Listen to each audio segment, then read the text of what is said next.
my name is Ray James, and I'm a adjunct graduate professor of public administration at Park University, and I work in local government here in Kansas City.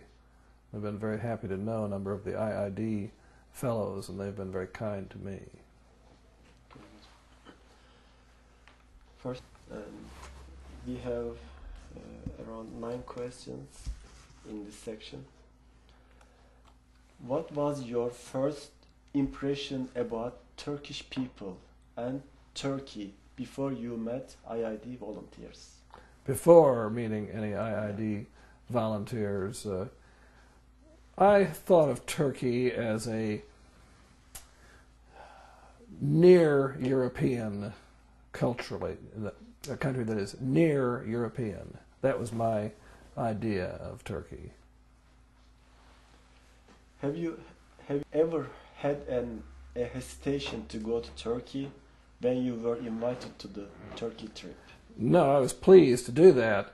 I was very distressed because of the controversy about something that happened in Guantanamo prison. Turned out not to be true, but it was very offensive, and I was afraid that perhaps that would disturb people, but I didn't find that the Turkish people were at all irrational about that. They were very happy to see me and didn't bring any of that up. Is there any reaction from your families or friends, or when you said that I'm going to go to Turkey, were there any reactions or something like that? Well, I travel a great deal, and they were not surprised. And many people in the United States go to Turkey, and what surprised me was how many family, and well, not so much family, but friends who said, "Oh, I've been there, you're going to like it very much." So there was nothing particular about that. Anytime an American travels abroad, the family is a little apprehensive, but no more than any other time. What are your impressions about people who hosted you in Turkey?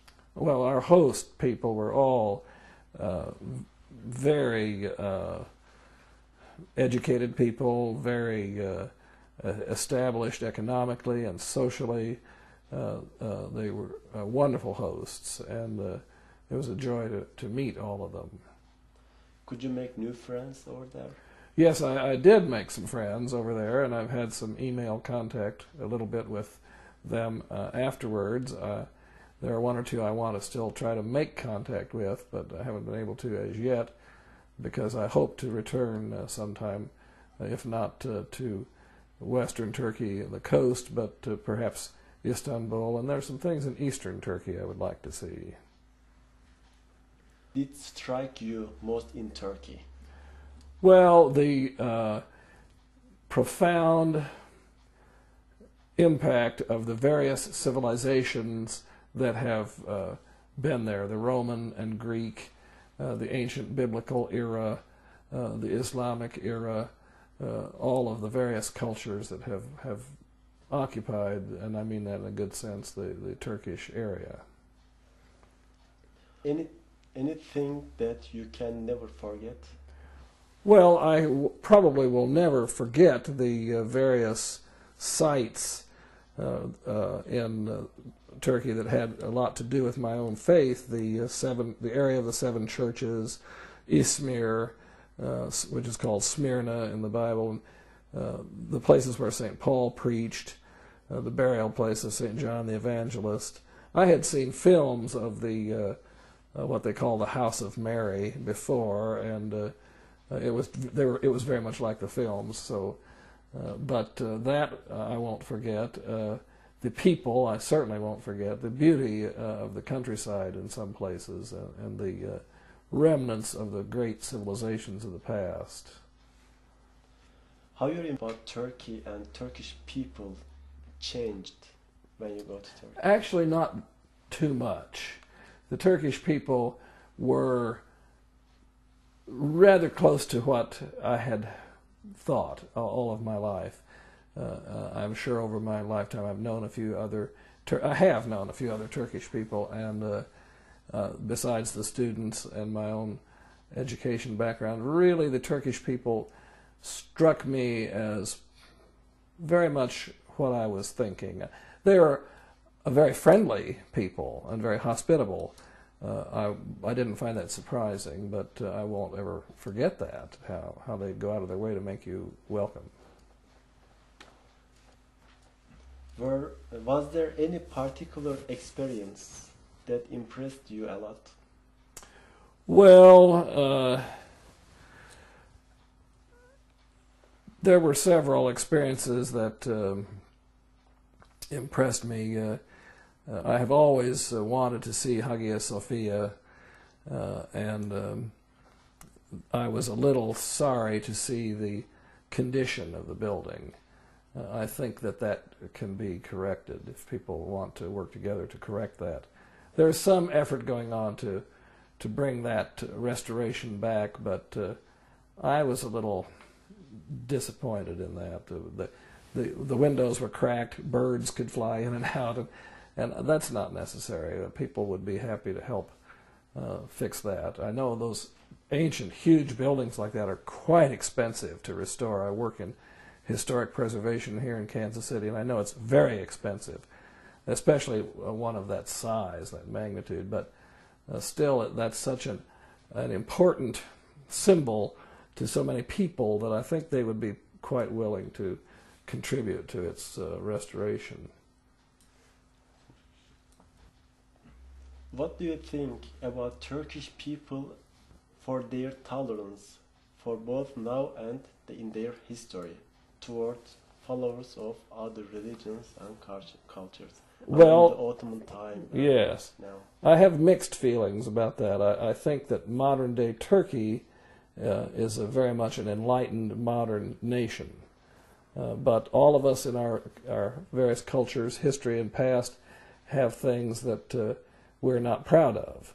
And I think that Turkish people are no different in that respect. I have a student right now in my class at Park who is from Syria, but she's from that area of Syria right on the Lebanese border. And we were talking about the history of the Turkish people and the Armenian people in class, and I said something about it, and she said, "Oh, that happened to my people too." I said, "Oh, really?" And she said, "Oh, yes, it's not as well known as what happened to the Armenian people in eastern Turkey, but it happened to my people too under the Ottoman period as it was ending." And I said, "Really?" And she said, "Yes, I'll bring you some material on that." And she hasn't yet, but she has a French name, Henrietta. So I think her family she is Islamic, but I think one of her parents is a Catholic. And so, which is how she gets that French name. You know, the French influenced Lebanon quite a bit. And so, in any event, she surprised me because I didn't know about that.